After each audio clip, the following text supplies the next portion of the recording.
Hey guys, it's Christina. Welcome back.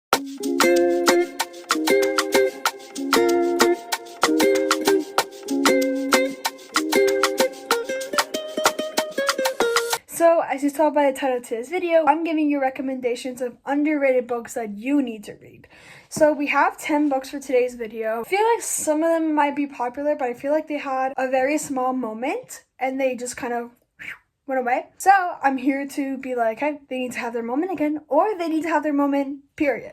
So let's get into the list of books. So we have the very first book, which is Say You Remember Me by Katie McGarry. And this book I read in 2022, I'm pretty sure. And it's about these two main characters the girl, I can't remember the names because it's been a long time. She's a future mayor's daughter, and then the guy, he just got out of a juvie, and it's just kind of like opposites attract, friends to lovers vibe. And it's also kind of in the summer and like this small town, and like it has that fair summer vibe. And I absolutely love this book. It's kind of YA, the more adult side when it comes to the writing content, but I really like this book, and I think everybody should read it and know about it. Then we have Windfall by Jennifer E. Smith. So this book is it's our guy main character. He wins the lottery, and it's just his friend group and him trying to figure out what they do. And of course, there's a romance involved. They try to figure out what they do with the money, and I think it's a really cute story. So this book, The Summer of Broken Rules by Kay Walther, is one of the books that I said had its moment, but I felt like it was a very short moment. So The Summer of Broken Rules is about our girl protagonist. She has a family wedding that she has to attend to, and she recently just lost her sister. But her family, they're going to the Hamptons to celebrate this wedding. They have a huge family, and I don't remember where the guy,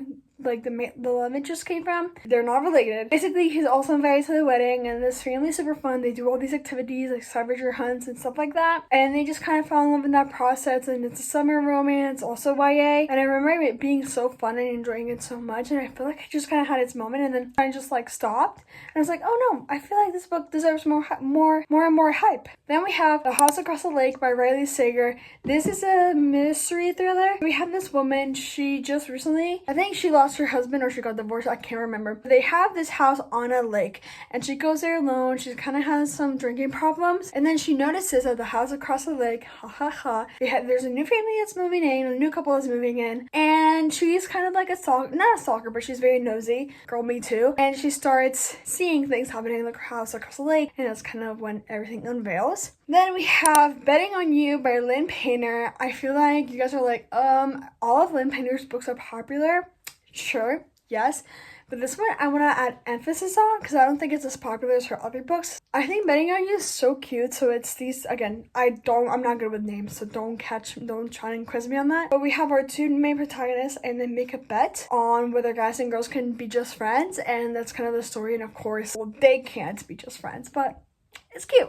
Then we have Float by Kate Marchand, and this is about a girl who lives in Alaska with her parents, and for whatever reason they sent her down to Florida with her aunt, and it's just the boy next door trope. She spends her summer in Florida, and she's making new friends, and she's fighting herself a little bit. She's a little insecure, so she's finding her identity. I love her growth. I love the little teenage romance that she has with our love interest. And then we have The No-Show by Beth O'Leary. I'm actually really do enjoy Beth O'Leary. I have 2 books of hers I have to read. The No-Show, I feel like, again, it's one of those books that had its moment, but it was very short. The No-Show is about this guy that goes on 3 dates on Valentine's Day with 3 different women, and I feel like, if I remember correctly, they all kind of feel like kind of stood up, or like he arrives late to these said dates. So that's the kind of the plot, and then there's a plot twist that you guys need to read it to know what it is. And I thought that was really interesting. I think the plot twist was really well thought out and perfect for this book. And then in a broader scale, we have books by Taylor Jenkins Reid that are not too popular. So excluding Daisy Jones, excluding 7 Husbands of Evelyn Hugo, and excluding Malibu Rising. So everything else on her backlist is so good, and I don't feel like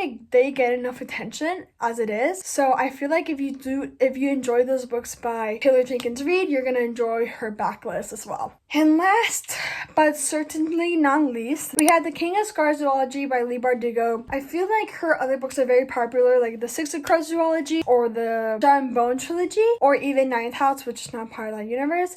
But I feel like this duology, if you like Six of Crows and Shadow and Bone, is so good, especially if you like these characters. So this duology kind of happens after everything else. So you do need to read the other books to read this duology, unless you don't care for spoilers. It follows Nikolai, it follows Zoya, and it follows Nina. We saw Nikolai and Nina in Six of Crows mostly, and then we saw Zoya mostly in the Shadow and Bone trilogy. So I really like this. I think, was it necessary? No, but it added so much, and you get to know more about the Grisha world and kind of what happens when everything else happened. And I feel like, for me, it brings a happy ending, but basically there's war is basically about to explode. Characters come back, I'm not gonna say who, and yeah, basically that's it. And it's very high stakes, like basically Six of Crows, I would say even more. And yeah, I really enjoyed this one. So I think those are all the books that you guys should be reading, you know, that are underrated. So that's it for today. I hope you guys liked this video. Hope you guys find new books you guys want to read, and I'll see you very soon. Bye.